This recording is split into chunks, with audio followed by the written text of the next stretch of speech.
Today is August 8th. On this day in history, August 8th, 1988, a textbook anti-terrorist raid took place.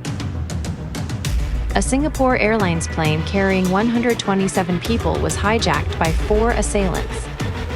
They arrogantly demanded the release of political prisoners. The Singaporean government's response was perhaps the toughest on earth: no negotiations. After a night-long standoff, Special Forces launched a 4-minute lightning raid at dawn. They used flashbangs to breach the doors, precisely eliminating all hijackers, and the hostages were unharmed. The funniest part is that before being wiped out, the hijackers desperately shouted, "We're not ready." How was this God-level operation of, "You can be as strong as you want, but I'm stronger" achieved? Hello everyone, welcome to Spill the History Tea. I'm your host. At the beginning, we talked about this anti-terrorist operation that is sure to go down in history. When it comes to hijacking, what probably comes to mind are lengthy negotiations, various compromises, and even unfortunate casualties. But in Singapore in 1988, the script was completely different. They showed the world what the wrath of the Lion City means with a 4-minute operation. The story begins with a Singapore Airlines Boeing 737 passenger plane. The flight route was from Kuala Lumpur, Malaysia, to Singapore. The passengers and crew on board originally thought it was just another ordinary short-haul flight. However, just as the plane was about to land at Singapore's Changi Airport, the unexpected happened. 4 men claiming to be members of the Pakistan People's Party suddenly brandished weapons and explosives, taking control of the plane. Their demands sounded very international. They demanded that the Pakistani government release several political prisoners, including the husband of Benazir Bhutto, who later became prime minister, and demanded that the plane be flown to Australia. You might ask, why did they specifically choose to hijack a plane bound for Singapore? Perhaps in their view, Singapore, a country known for its order and laws, when faced with a sudden violent incident, might choose to compromise and negotiate for the safety of the hostages. They thought they had grasped Singapore's soft spot, but they had clearly and severely misjudged their opponent. The plane landed at Changi Airport at around 11 p.m. that night. A tense standoff lasting more than 8 hours had just begun. The hijackers first released some of the hostages to show their sincerity, and then began to present their core demands to the ground control tower. They thought it would be a long process of bargaining. However, what they received was the Singaporean government's cold and resolute attitude.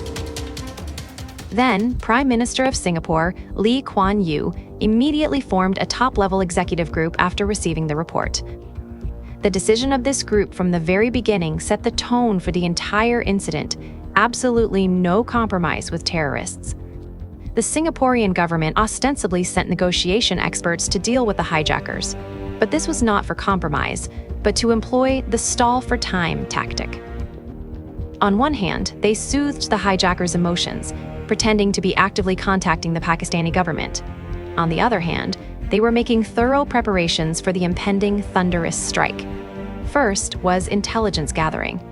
Through the released hostages and conversations with the hijackers, the assault team quickly grasped the basic situation inside the cabin. How many hijackers there were, their approximate locations, what kind of weapons they had, and their mental state. Second was simulated drills. The Singaporean military immediately found a Boeing 737 aircraft identical to the hijacked one. The Singapore Special Operations Force, also known as the Special Forces, was on this simulated plane, conducting assault drills over and over again. From the method of breaching the door to the entry route to each team member's shooting angle. Every detail was repeatedly scrutinized to ensure that nothing could go wrong. As time ticked by, the atmosphere inside the cabin grew increasingly tense.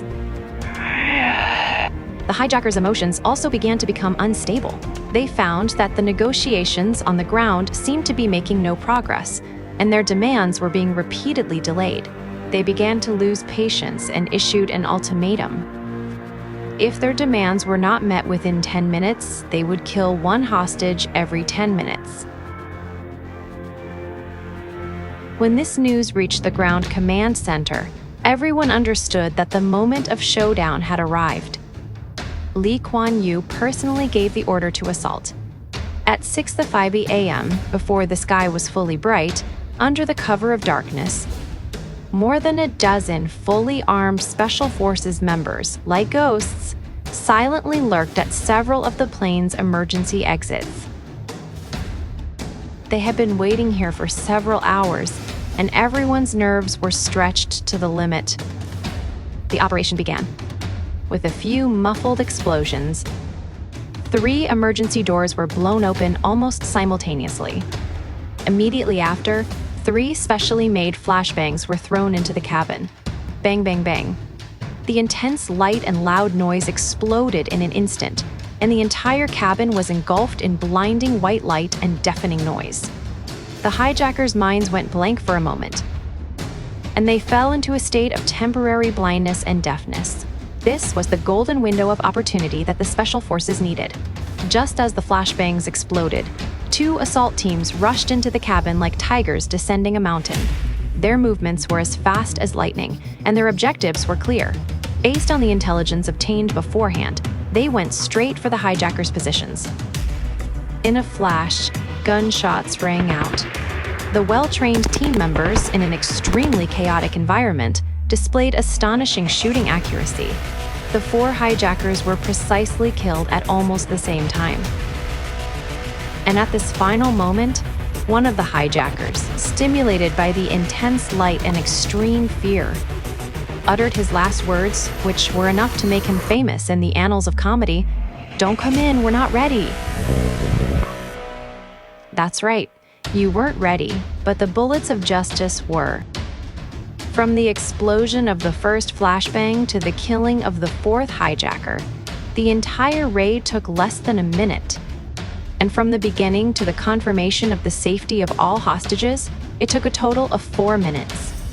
When the dawn's light illuminated Changi Airport, the 107 hostages, except for a few who suffered minor scratches from glass fragments, were all safe and sound. This world-shocking anti-terrorist operation ended with a perfect record of 0 hostage casualties.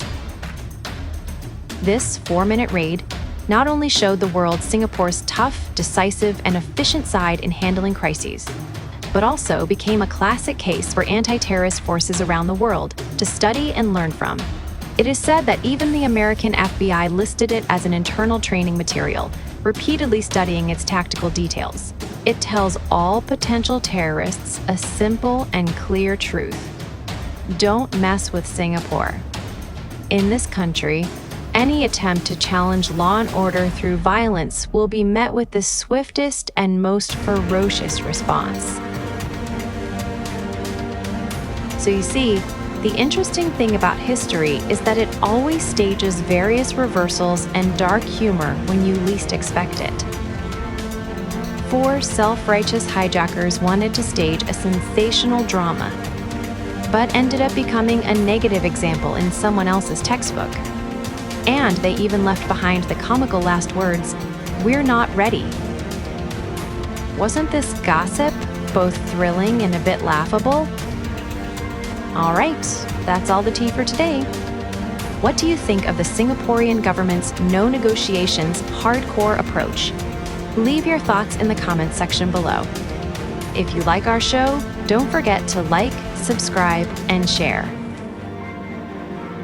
I'm your host. See you next time. Bye-bye.